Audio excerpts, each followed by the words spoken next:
इसरो का पहला moon mission Chandrayaan 1 अक्टूबर 2008 में पीएसएल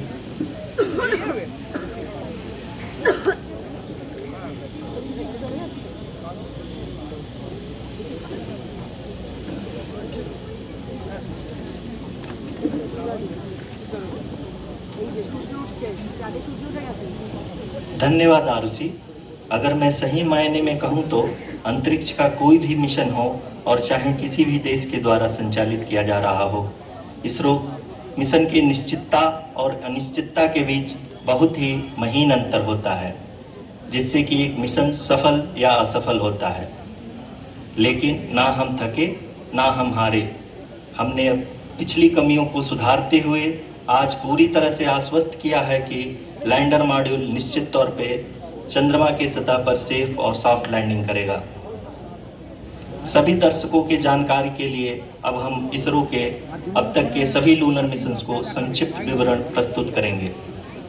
जी हाँ, इसरो का पहला मून मिशन चंद्रयान 1 अक्टूबर 2008 में पीएसएलवी रॉकेट के द्वारा सफलतापूर्वक प्रक्षेपित किया गया था। चंद्रयान 1 ने चंद्रमा के सतह पर पानी की खोज करके पहले ही इतिहास रच चुका है। यही कारण है कि आजकल विश्व के तमाम अंतरिक्ष वैज्ञानिक और स्पेस एजेंसियां चंद्रमा को और करीब से जानने के लिए उत्सुक दिख रही हैं। अगर हम बात करें चंद्रयान 2 की, जो इसरो का दूसरा मिशन है, जुलाई 2019 में इसरो के सबसे ताकतवर रॉकेट LVM-3 द्वारा सफलतापूर्वक प्रक्षेपित किया गया था और आज भी लगभग 4 साल बाद यह चंद्रमा के 100 किलोमीटर के सर्कुलर ऑर्बिट में घूमते हुए बहुत ही उत्तम क्वालिटी का डेटा प्रदान कर रहा है। मिशन के प्रारंभ में इसकी आयु 1 साल निर्धारित की गई थी, परंतु LVM-3 द्वारा बहुत ही सटीक इंजेक्शन और मिशन मैनेजमेंट की वजह से चंद्रयान 2 काफी लंबे समय तक कार्यरत रहेगा। अब तक चंद्रयान 2 चंद्रमा के लगभग सभी भागों का चित्र ले चुका है। इसका एक बहुत ही महत्वपूर्ण पेलोड OHRC यानी कि ऑर्बिटर हाई रेजोल्यूशन कैमरा विश्व का सबसे बेहतरीन कैमरा है, जो कि चंद्रमा की सतह का लगातार पिक्चर भेज रहा है। अब मैं आरुषि जी से निवेदन करूंगा कि वो आप लोगों को इसरो के वर्तमान मिशन चंद्रयान 3 के बारे में बताएं। अभी आपने मिश्रा जी के द्वारा सुना इसरो के अब तक के लूनर मिशंस का विवरण। अब चलते हैं towards Chandrayaan 3, the follow-up mission of Chandrayaan 2, which has been designed to accomplish our mission goals. The primary objective of Chandrayaan 3 mission is the demonstration of safe and soft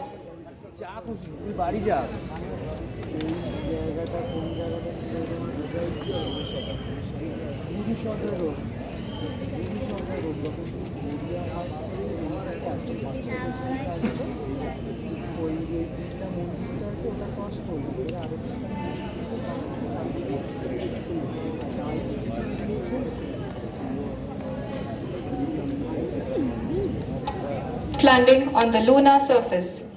This demonstration is a critical aspect for ISRO's future interplanetary missions. ISRO, in its mission plan of following the incremental trajectory approach, carried a total of 5 earthbound maneuvers. The 5th apogee raising maneuver, which took place on the 25th of July, placed the spacecraft in an orbit of 250 by 1,27,000 kilometers. At the early hours of 1st August, the translunar injection was carried out, after which the composite module began the final leg of its long journey of nearly 3,84,000 kilometers for its rendezvous with the moon.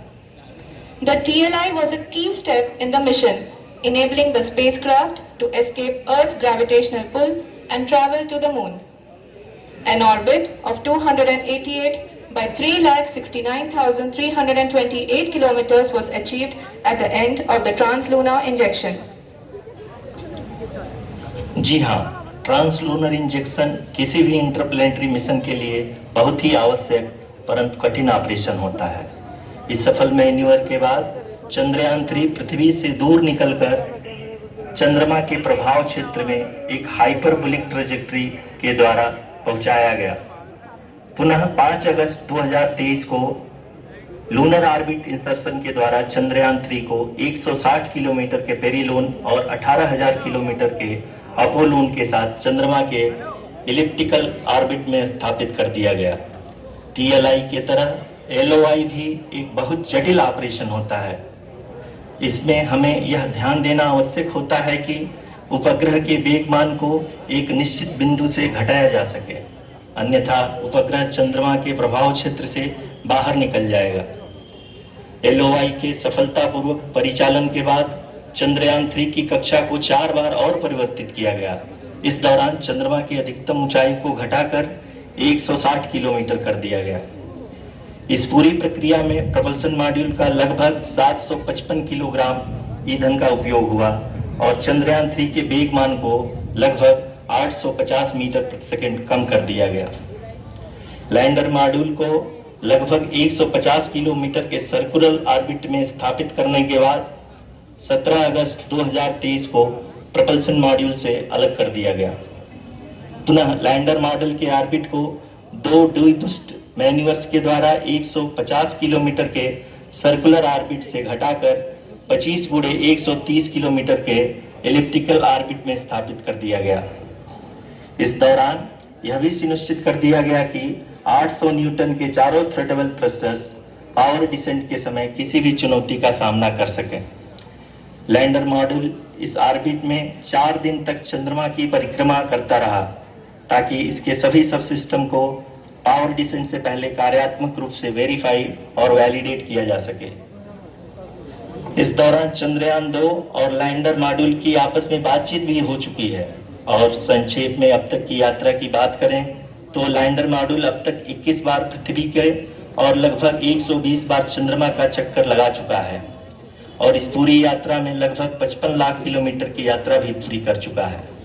अब तक के इस पूरे अभियान में यह भी सुनिश्चित किया गया कि सारे ऑर्बिट मैन्यूवर्स इस प्रकार किए जाएं कि लैंडिंग साइट पावर डिसेंट की शुरुआत से ही लैंडर के ऑर्बिटल प्लेन में बना रहे।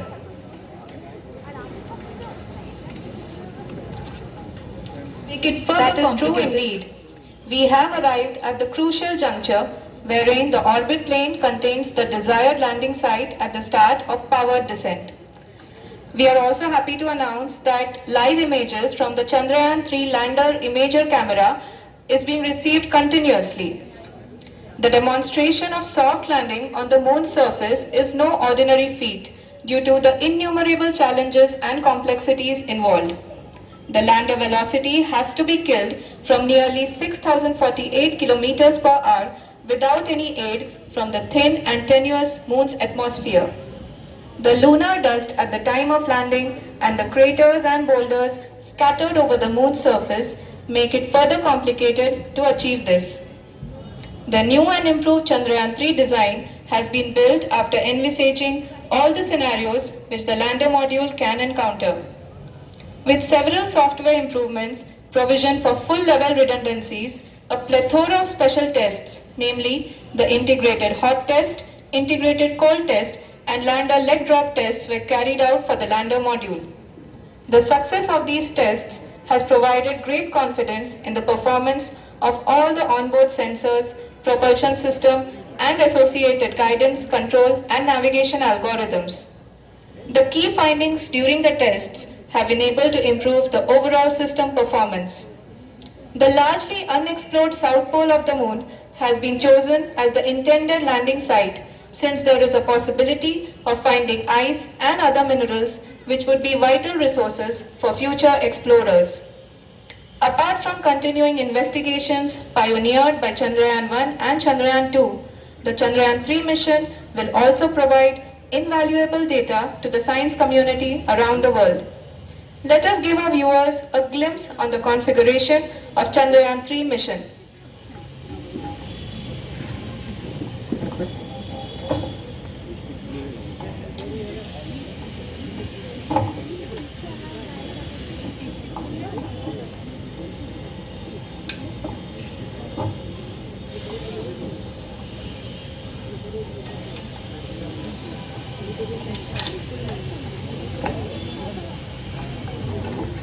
चंद्रयान 3 का मिशन प्लान लगभग चंद्रयान 2 की तरह ही बनाया गया है।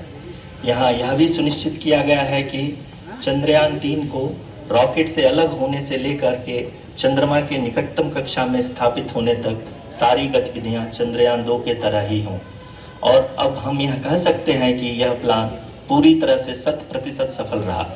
हालांकि लैंडर मॉड्यूल के सेंसर्स और प्रोपल्शन सिस्टम को इस तरह से मजबूत किया गया है कि लैंडर पावर डिसेंट के समय किसी भी आपदा से बाहर आकर के मिशन के मुख्य उद्देश्य को पूरा कर सके। इस क्रम में लैंडर के मुख्य सेंसर्स कारा, लासा, LHBC, LDV और LHDAC का कार्यात्मक परीक्षण भी किया जा चुका है। LDV जो कि पूर्णतः स्वदेशी तकनीकी से बनाया गया एक नया सेंसर है, इसका मुख्य कार्य लैंडर के वेलोसिटी को तीनों अक्षों में कंप्यूट करना है। पावर डिसेंट के दौरान लैंडर के सटीक पोजीशन और वेलोसिटी का ज्ञान होना बहुत ही आवश्यक है। लिराव यानी laser inertial referencing and accelerometer package इस कार्य को पावर डिसेंट के दौरान बखूबी निभाएगा। ट्रैजेक्टरी जनरेशन जो कि चंद्रयान 3 मिशन के लिए बहुत ही अहम है, क्योंकि हर ऑर्बिट मैन्यूवर के बाद यह सुनिश्चित किया जाता है कि लैंडर की मिशन ऑब्जेक्टिव को ना बदले। इस क्रम में मैं यह भी आपको बता दूं कि ऑर्बिट डिटर्मिनेशन जो कि उपग्रह के पोजीशन और वेलोसिटी को बहुत ही एक्यूरेटली बताता है, एक बहुत ही कठिन और जटिल कंप्यूटेशन और एस्टिमेशन होता है। यहाँ यह भी जानना महत्वपूर्ण है कि चंद्रयान 2 का OHRC पेलोड अब तक काफी ऊंचे स्तर का डैम प्रदान किया है, जिसके फलस्वरूप लैंडिंग साइट की सीमा को बढ़ाकर 4 × 2.4 किलोमीटर कर दिया गया है, जो कि पावर डिसेंट के दौरान सॉफ्ट लैंडिंग कराने में काफी सहायक सिद्ध होगा। Apart from the sensors, Chandrayaan 3 is equipped with a suite of sophisticated payload instruments. While Chandrayaan 1 and Chandrayaan 2 orbiter have provided abundant remote sensing data of Moon, equally important are the on-site localized measurements that provide ground truths. Lander and rover have payloads which are completely new and will perform in situ analysis of lunar surface. The two spectroscopes on rover, APXS and LIBS, will actively measure the surface elemental abundances at the